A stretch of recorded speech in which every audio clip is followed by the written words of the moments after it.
The U.S. military just pulled off a jaw-dropping rescue. An F-15E Strike Eagle was shot down over Iran, and 2 pilots bailed out right into Iranian territory, a full 150 kilometers deep into the country. Nobody expected Washington to actually force its way in and bring both men back.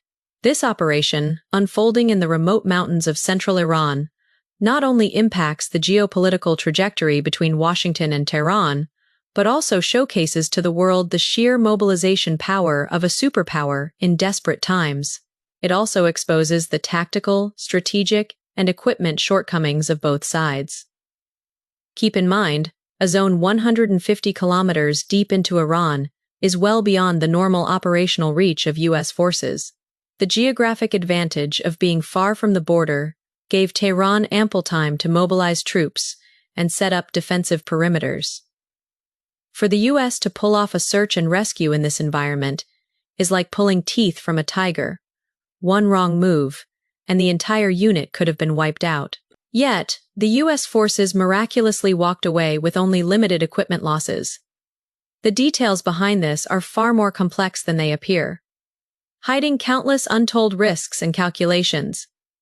We have a lot of solid intel to cover today.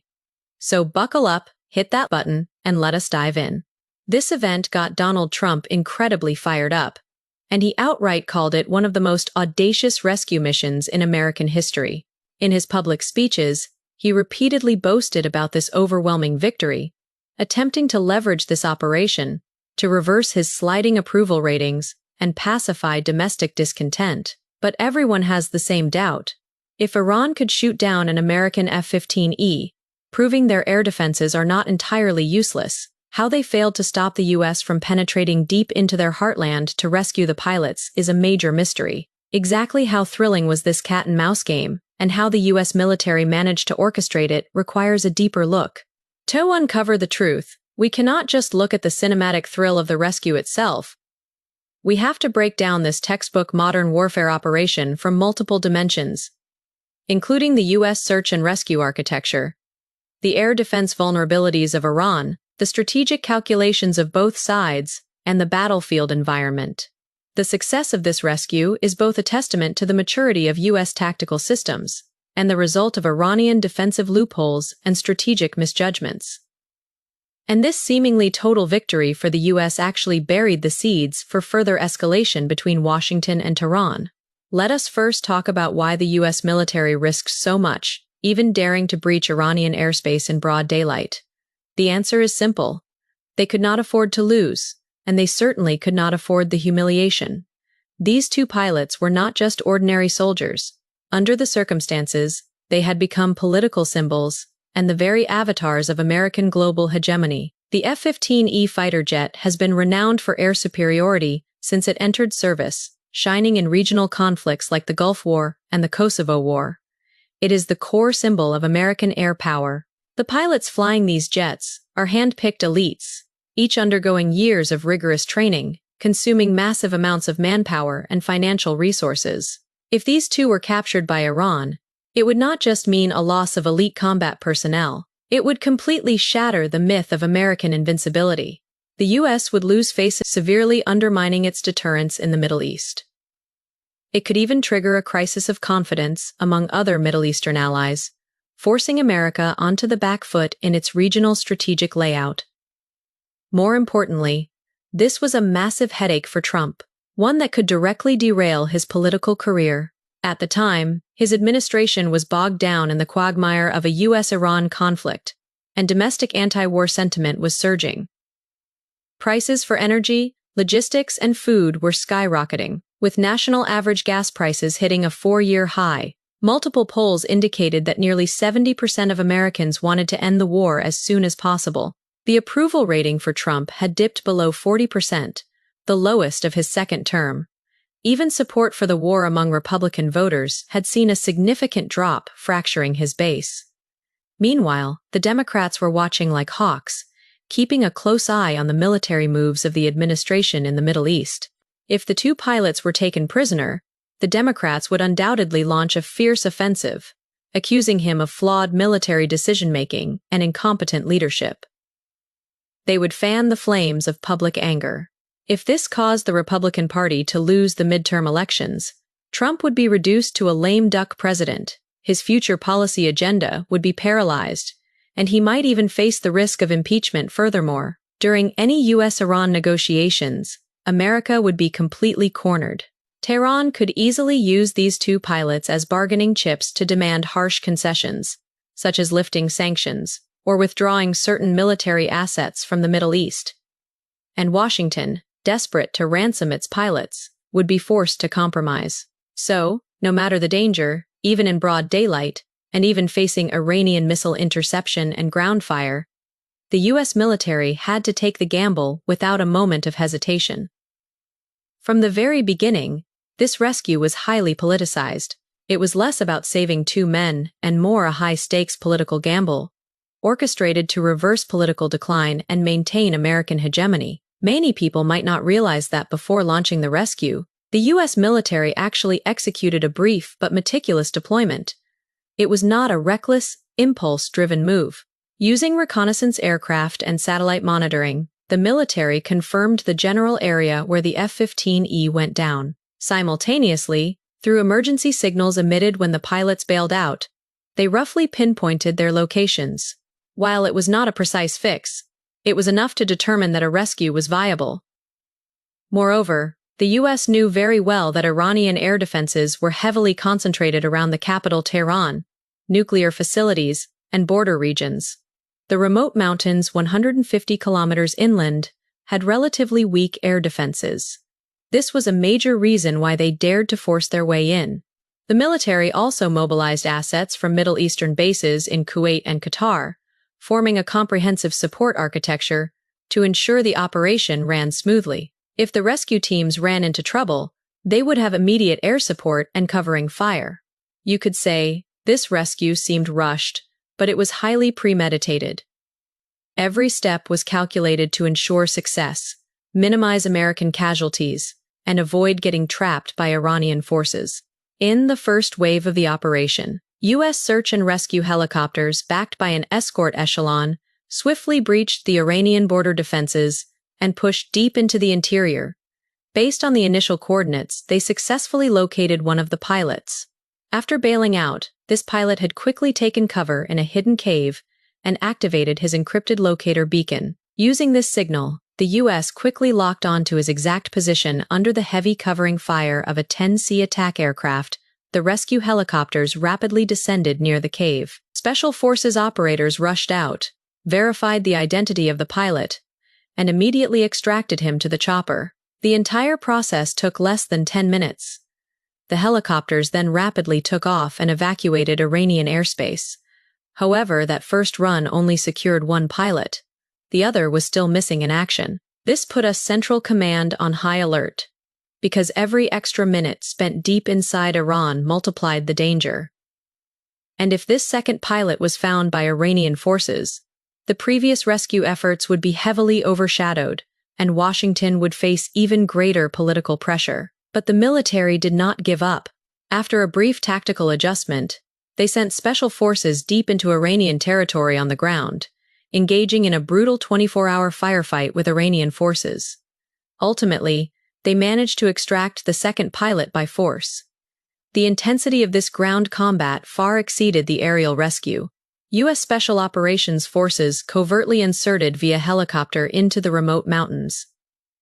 Guided by intel scanned from an MQ-9B drone, they began searching a dense forest. By this time, the Iranians had detected the rescue operation and mobilized local militia units and some regular army troops to conduct a grid search around the crash zone. A fierce firefight broke out in the mountains. Relying on advanced gear and seasoned tactics, U.S. Special Forces maneuvered against the Iranian troops, leveraging the mountainous terrain to constantly shift positions, evade search parties, and swiftly hunt for the missing pilot.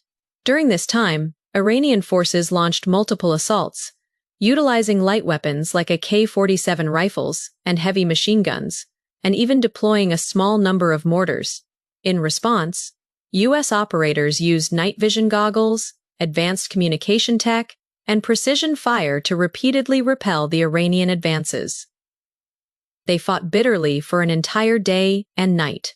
The mountains echoed with gunfire and explosions, leaving the ground littered with shell casings and blood. It was a brutal scene. Finally, the U.S. team found the missing pilot in a concealed valley.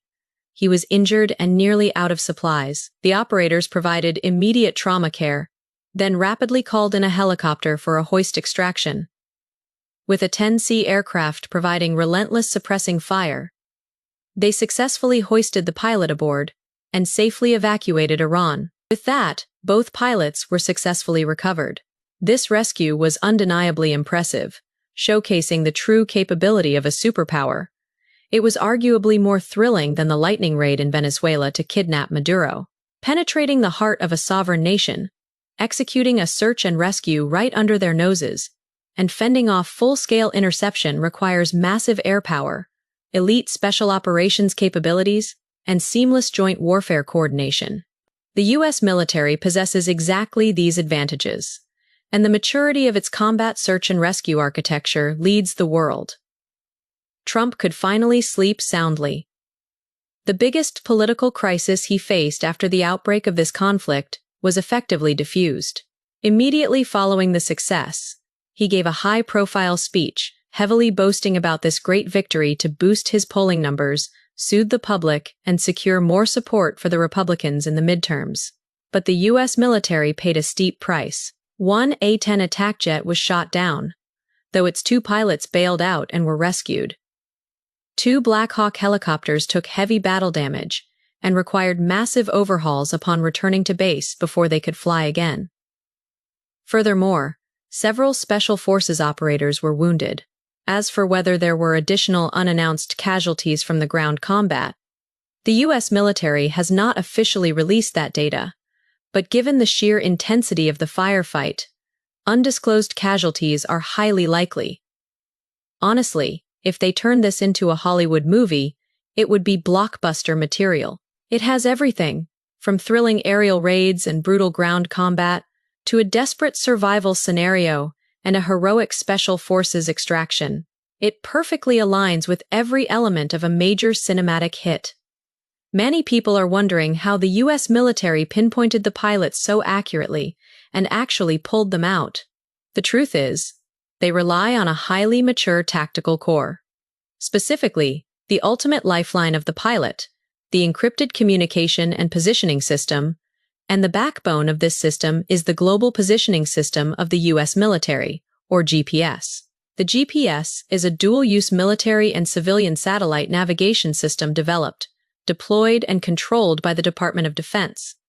The current operational constellation consists of 24 active satellites and 4 spares, distributed across 6 equally spaced orbital planes. With nearly circular orbits, any user around the globe can see at least 4 to 6 satellites at any given time. A position fix takes only seconds, enabling continuous, near real-time global positioning, velocity tracking, and timing. More importantly, the signal codes transmitted by the GPS are divided into precise code and coarse code. The precise code is highly classified, provided primarily to domestic and allied military users, offering extremely high positioning accuracy. The coarse code is available for domestic civilian and global use. During wartime, the accuracy of this civilian code can be artificially degraded, denying enemy forces reliable navigation data. In this rescue operation, the encrypted beacon carried by the pilots utilized this military-grade precise code. The distress signals and coordinates they beamed out were heavily encrypted, meaning only dedicated U.S. military hardware could receive and decode them. Iran, despite possessing decent electronic reconnaissance capabilities, simply could not crack the American encryption. Therefore, Iran remained blind to the exact coordinates of the pilots, while the U.S. military locked on immediately. This was a critical factor in the success of the mission. As for why the second pilot was not rescued right away, it was not because the U.S. could not find him. It is highly probable that, for his own safety, the pilot refrained from turning on his beacon and radio early on. After all, Iranian forces were swarming the area, with militia and regular troops blanketing the crash zone. Activating the beacon too early, even with encryption, meant the signal emissions could potentially be triangulated by Iranian electronic warfare units, revealing his general direction. If he had been spotted, the consequences would have been catastrophic. Not only would he be captured, but the incoming rescue teams would fly right into an ambush. Moreover, after hitting the ground, his supplies were limited. He had to rely on sheer wilderness survival skills, hiding out and waiting for the optimal extraction window. According to U.S. military doctrine, the first priority of a downed pilot is to secure their own safety and conceal their position. Only when they confirm the area is clear or receive a signal from friendly forces should they power up their communications.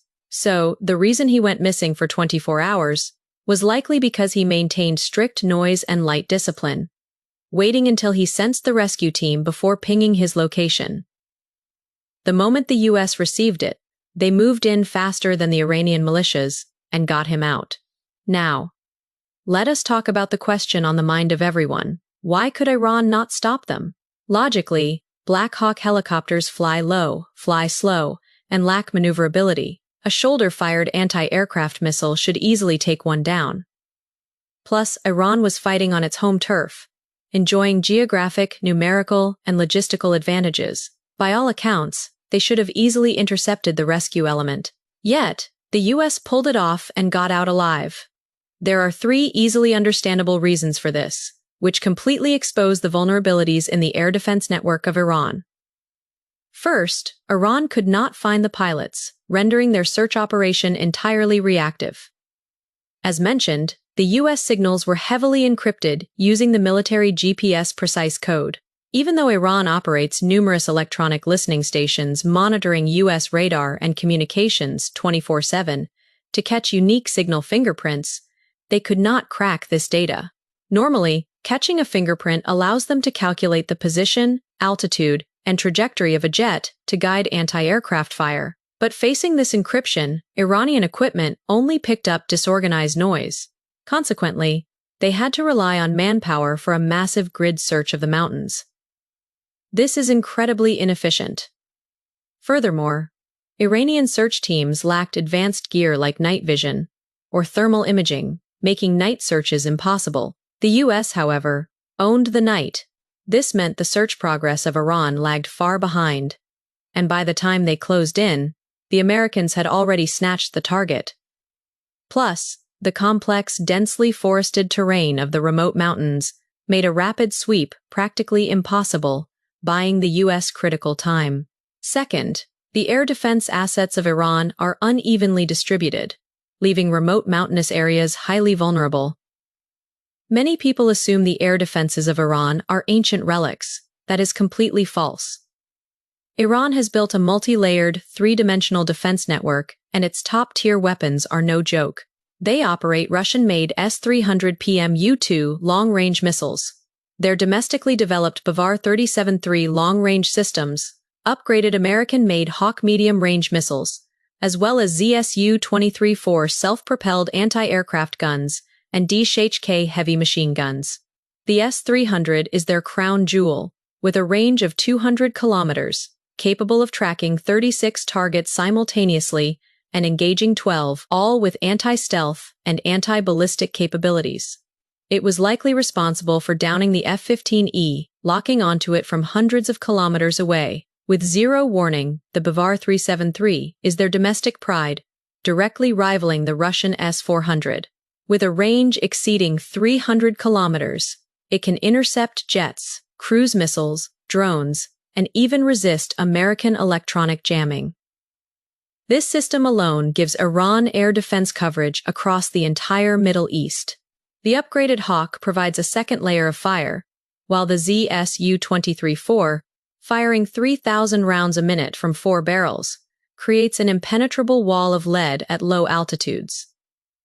Any chopper flying into that is doomed. Local militias are also armed with anti-aircraft modified AK-47s, creating a dense, low-altitude web of fire. But here is the catch. These advanced systems are not spread evenly. They are heavily concentrated around the capital Tehran, nuclear facilities, oil bases, and sensitive border regions. These are critical nodes, and losing them would cripple the national security and economy of Iran. The remote crash site was a non-core area with low strategic value. Consequently, its defense relied entirely on local militias, armed with light weapons, possessing very few portable missiles or heavy anti-aircraft guns. They simply lacked the firepower to stop us helicopters and attack jets. Furthermore, many of the heavy systems of Iran lack mobility. Relocating them to remote mountains would expose them to US counterattacks. This meant Tehran could not redeploy sufficient air defenses in time, leaving them helpless to stop the extraction.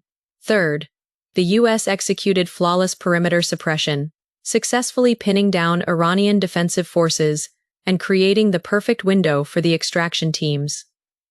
Although an A-10 attack jet was shot down, its suppression role was absolutely vital. It was precisely because the A-10 was out there drawing ground fire and air defenses that the Black Hawks could slip in and out safely. The A-10 flew low-altitude circuits around the target zone, unleashing a furious barrage on Iranian militia and ground fire positions. It obliterated numerous light weapons and defensive fortifications, drawing the vast majority of the attention and firepower of Iran. This forced the Iranian defenses to focus entirely on the sector of the A-10, leaving them unable to intercept the rescue choppers. And the A-10 is built like a flying tank, with heavy armor, a titanium bathtub protecting the cockpit, and bulletproof engines and fuel tanks. It is known as a guardian angel, armed with a 30mm 7-barrel Gatling gun and carrying 7 tons of ordnance across 11 hardpoints. It is the ultimate close air support machine. Even though it was ultimately brought down by an Iranian missile, it had already successfully tied down the bulk of the defensive forces, buying enough time for the rescue mission to succeed. For Iran, this was a golden opportunity to turn the tide of the war. Capturing those 2 American pilots would have handed them the strategic initiative. It is a massive regret for Tehran that they failed. Since the conflict began, while Iran has scored hits and downed several frontline U.S. fighters, they have largely been stuck in a passive defense posture, unable to mount an effective counteroffensive. These 2 pilots were their ultimate leverage. Had they been captured, freshens a U.S. withdrawal from the Middle East, or major concessions at the negotiating table. Capturing American pilots would have also dealt a crushing blow to US morale, shattered the myth of American invincibility, and boosted the regional influence of Iran. Unfortunately for Tehran, defensive gaps and tactical errors let this opportunity slip through their fingers. Not only did they lose their bargaining chips, but they also exposed the blind spots in their air defense network. The U.S. will undoubtedly adapt its tactics to exploit these exact weaknesses in future. More aggressive strikes, pouring salt on the wounds of Iran. But do not think for a second that the U.S. is out of the woods. In reality, Washington is under even greater pressure. While this successful rescue temporarily diffused the political crisis of Trump and saved face for the military, it did not fundamentally alter the trajectory of the war. First, despite saving the pilots, the U.S. suffered significant material and personnel losses. An A-10 was downed, and 2 Black Hawks were heavily damaged. Repairing and replacing these assets requires massive funding and resources. With the war dragging on, U.S. military expenditures are skyrocketing, domestic economic pressure is mounting, and anti-war sentiment is boiling over. The cost of this single rescue only exacerbates these issues. Second, outside of the unengaged F-22 Raptor, every major U.S. fighter platform, including the F-15, F-16, and F-35, now been shot down by Iran. This proves conclusively that the U.S. no longer holds absolute air superiority. The air defenses of Iran pose a lethal threat. The U.S. got lucky this time, but what happens next? If another jet goes down, can they pull off another miracle? Iran will learn from this. They will plug their defensive holes, reinforce remote areas, and upgrade their own search networks. Any future deep penetration rescue will be exponentially more difficult, likely resulting in American forces getting surrounded and paying a much heavier price.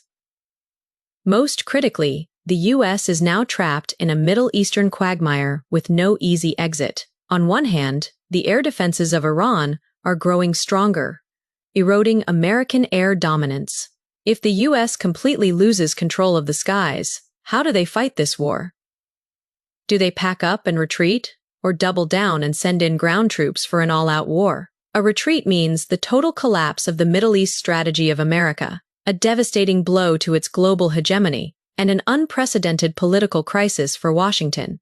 But a full-scale ground invasion means massive escalation, dragging the US into a protracted, bloody war with skyrocketing casualties and costs.